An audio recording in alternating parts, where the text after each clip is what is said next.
Bienvenue sur QSN Talks, le rendez-vous des réseaux sociaux et de l'e-réputation. Les réseaux sociaux, on les connaît ou on en a entendu parler. On sait les utiliser ou on cherche leur intérêt.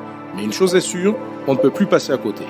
Experts ou débutants, particuliers ou professionnels, les pratiques et les enjeux sont multiples. Vous voulez comprendre, apprendre ou vous perfectionner ? Alors abonnez-vous à ce podcast.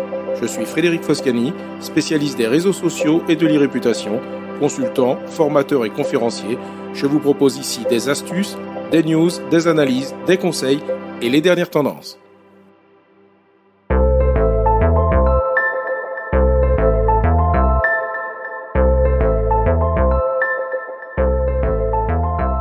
Bonjour. Avez-vous entendu parler de cette tendance qui secoue les réseaux sociaux, le dé-influencing ? Le dé-influencing est l'opposé de l'influence. Il s'agit d'une tendance où les utilisateurs des réseaux sociaux, en particulier les influenceurs, se détournent des marques et des promotions pour revenir en apparence à une communication plus authentique et transparente. Le dé-influencing est une tendance croissante, en particulier sur TikTok, où les créateurs tentent de persuader leurs audiences de ne pas succomber à la surconsommation et aux tendances souvent surévaluées des réseaux sociaux. L'origine du dé-influencing peut être retracée aux États-Unis où certains influenceurs ont commencé à ressentir une lassitude vis-à-vis de la commercialisation excessive et de la perte d'authenticité sur les réseaux sociaux. Selon le site The Good Goods, le phénomène est apparu en réponse au Mascara Gate, reconnu comme une arnaque de la créatrice de contenu Mikaela Nogueira. Cette influenceuse avait fait la promotion dans une vidéo d'un mascara censé allonger les cils alors qu'en réalité, elle portait de faux cils pour faire sa démonstration. Le phénomène a ensuite pris de l'ampleur avec des créateurs comme Alyssa Krumlis qui dénoncent des produits en proposant des alternatives moins chères et tout aussi efficaces selon elle. Par exemple, elle n'a pas hésité à dénoncer une crème pour le visage en la taxant de monstruosité, d'annoncer qu'un maquillage mis en avant par une autre influenceuse était poisseux, que tel mascara était horrible ou encore qu'un après-shampoing sent mauvais. Certains influenceurs y voient l'occasion de se distinguer d'autres influenceurs très peu éthiques et de se désolidariser de l'image négative du secteur. Ils ont donc commencé à se désengager des collaborations de marque pour se concentrer sur des contenus plus personnels, voire authentiques, qui semblent avoir trouvé un écho favorable auprès du public. Le succès du hashtag dé-influencing sur TikTok illustre d'ailleurs assez bien le ras-le-bol des internautes face aux recommandations d'achat incessantes provenant de créateurs de contenu payés par des marques.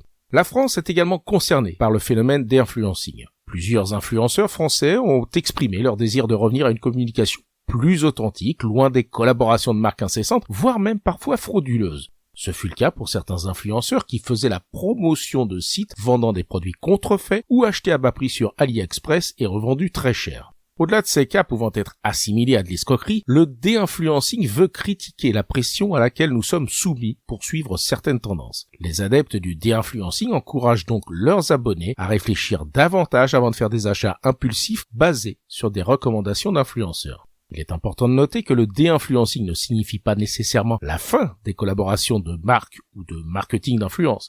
Il s'agit plutôt d'un appel à plus d'authenticité et de transparence dans le monde des médias sociaux. Le dé-influencing pourrait donc conduire, on l'espère, à une prise de conscience accrue de la part des consommateurs. Déjà, de nombreuses marques ont commencé à repenser leur stratégie de marketing d'influence pour tenir compte de ce phénomène. En voici d'ailleurs quelques exemples.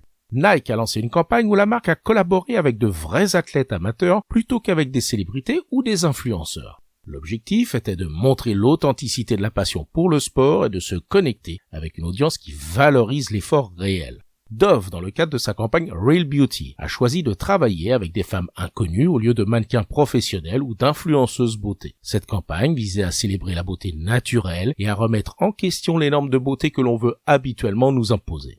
La marque Lush Cosmetics a décidé de se retirer complètement des réseaux sociaux à un moment donné, arguant que ces plateformes ne favorisaient pas une communication authentique. Bien que la marque soit revenue plus tard, son approche a été repensée pour privilégier des contenus plus transparents et engageants. Dernier exemple, Patagonia, connue pour son engagement envers l'environnement, la marque a renforcé sa collaboration avec des activistes environnementaux réels plutôt qu'avec des influenceurs traditionnels.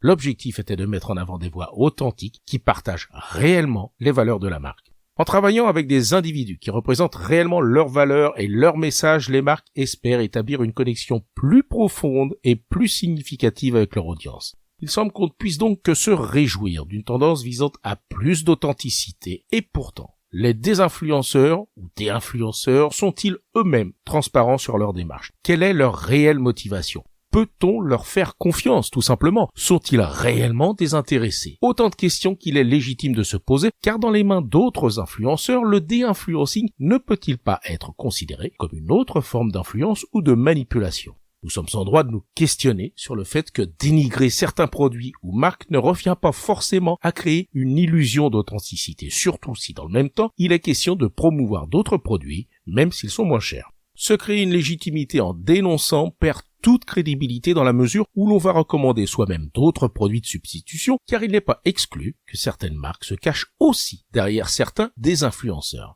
Alors, influenceurs ou désinfluenceurs, même combat, obtenir le plus de vues et d'abonnés étant probablement l'objectif premier pour obtenir l'attention des marques, quoi qu'il en soit. En conclusion, la prochaine fois que vous tomberez sur une recommandation de produit par un influenceur ou un désinfluenceur sur les réseaux sociaux, prenez un moment pour réfléchir. Est-ce un véritable conseil ou une approche commerciale déguisée? Ce qui peut se cacher derrière le dé-influencing nous rappelle donc l'importance de la réflexion critique qu'il convient d'avoir sur les réseaux sociaux. Cet épisode vous a intéressé? Alors abonnez-vous pour ne pas rater la suite. Et n'hésitez pas à donner 5 étoiles au podcast sur Apple Podcast et à le partager sur vos réseaux sociaux préférés. Ça fait toujours plaisir. Ce podcast est rendu possible par QSN Digital, l'agence que j'ai fondée pour conseiller, accompagner et former les professionnels, entreprises, dirigeants et personnalités à définir et gérer leur stratégie de présence sur les réseaux sociaux et leur e-réputation. Vous avez des problématiques de visibilité, d'image, de veille, de recrutement et de relations clients? Vous souhaitez développer votre marque employeur?